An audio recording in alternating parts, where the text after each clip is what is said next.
Hi everyone! In this video we are going to discuss indoor pollutants, so just any pollutants that have made their way inside a building, specifically within your home.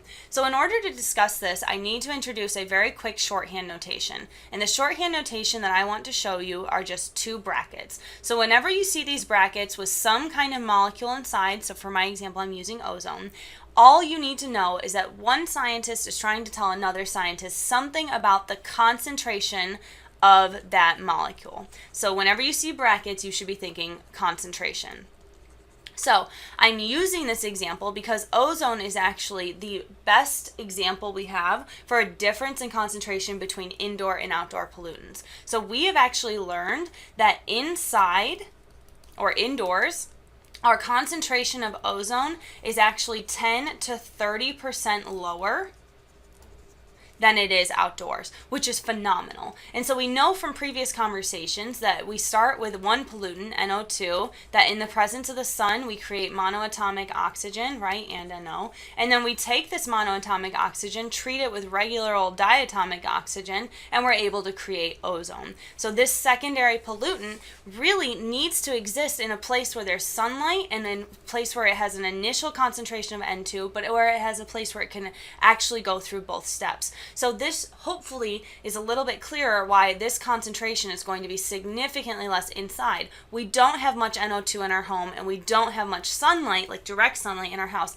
that allows for the formation of ozone. So ozone is our best case or our best example of something that is a high concentration outside but a much lower concentration inside. Now, other pollutants, we do see a slight decrease. We're talking maybe 1%, even smaller than that. But we do see a decrease, which is pretty nice. And so there's four main ones that we need to focus on. So NO2 drops a little bit, SO2 drops a little bit, our VOCs definitely drop, maybe 1-2% there, and then our carbon monoxide definitely drops because our carbon monoxide comes primarily from tailpipes. And so hopefully we're not turning our car on within your home. However, our carbon monoxide concentration significantly increases if you ever smoke. I could go and talk forever about this, but the big thing I want to tell you is don't do it. Do not smoke. Please don't smoke cigarettes. It's so bad for your health. But on top of that, please, please, please, please don't ever smoke inside. The concentration of carbon monoxide when you smoke inside increases to 50 ppm. If you remember from earlier, our standard concentration for 1 hour of exposure of carbon monoxide is max out at 35 ppm. So let me ask you a quick question here, just in case I wasn't clear, because I want to be super, super clear about this point. Is it ever a good idea to smoke? I should just stop there. But indoors. Take a second, think really hard about this, and come up with an answer. All right, did we come up with an answer? Hopefully this was pretty obvious and you wrote in giant letters, no, it is never, never, never a good idea to smoke inside. Don't do it. You will expose yourself and anybody else in the room to a very high concentration of carbon monoxide, which can make you dizzy, which can give you headaches, which could actually kill you. So just please don't do it. It's such a bad idea. Okay, moving on. No need to harp on that for too long. Here's the thing. We have filters in our house that provide us with a little bit of safekeeping, I guess, the little safeguards. And so certain filters, and it depends on how nice of filters you buy, how much money you put into this, but certain filters are actually really, really good at filtering out pollutants. A big one is pollen. So if you are allergic to things or you have high allergies, you can actually get these gorgeous filters that selectively filter out pollen, and so it's much better for people with asthma or high allergies so that they can breathe actually better and safer in a healthier environment within their own home. But another thing I want to point out here that filters cannot protect you against, so they cannot protect you against, is candle smoke. Now, I know we love candles, I know they smell so good, but whenever you burn a candle in a small environment, you are always going to have a little bit of incomplete combustion. So you're always going to produce just a tiny bit of carbon monoxide and a tiny bit of carbon dioxide, but you're going to be creating some of these carcinogens and some of these pollutants. So just be aware of that. It's never a good idea to light a candle and leave it alone in an empty house, and it's just not the best idea to light candles in a small environment. So if you're ever going to light a candle, please give yourself just a little bit of room so that the air can move in and out and you're not just breathing in these pollutants. The last one that I want to talk about is radon. So radon is actually an element. It's Rn.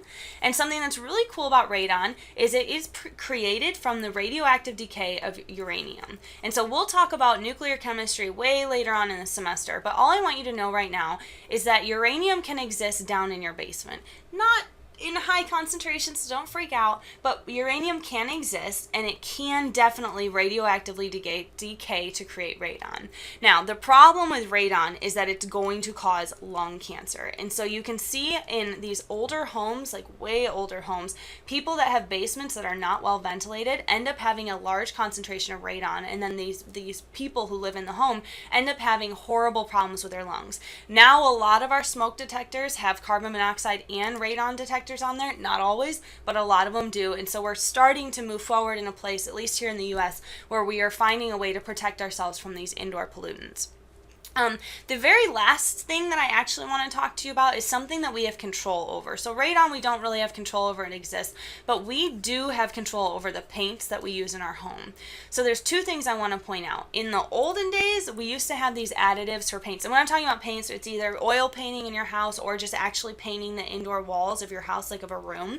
But when you use these paints, we used to have additives that we'd put into the paints that would evaporate away faster than the regular old paints would. So you would be instantly creating these compounds, putting these compounds into your environment inside, and so you're breathing in all of these, I don't want to use the word toxins, but you're definitely breathing in chemicals that wouldn't normally be there inside.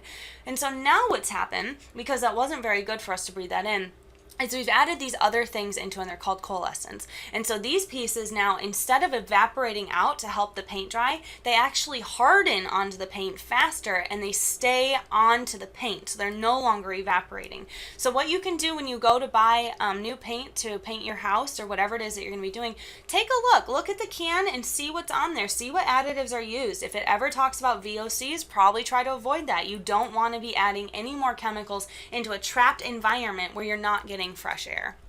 It's just really not healthy for you. So the last thing I want to do is end with a quick question to kind of see if we understand where we're going here, because we're starting to tie up the end of this unit, and I just want to, hopefully we're on the same page here. So let's kind of check it out. Are we, and when I say we, I mean humans on Earth, are we ever in a pollutant-free environment? Take a second. Yes or no? What do you think? All right, did we get an answer? Hopefully you said no, which is true. Pollutant-free is an impossible goal. It is, unfortunately, what a lot of people want to say is the big goal. We're going for a pollutant-free environment. We're trying to get pollutant-free inside our home. It's not possible. We cannot do that. It's never going to happen. If you ever open the door to your house, all of the air, the same way the oxygen gets into your house, the pollutants are going to follow right in. It's just never going to be possible to have a pollutant-free environment, especially within the home. It is a fantastic goal, but please keep in mind that we're just always going to be living with pollutants, and so we need to figure out the best way to do this, and the Pollution Prevention Act is one of the best ways. So take care of yourself, have a good day, and drink water.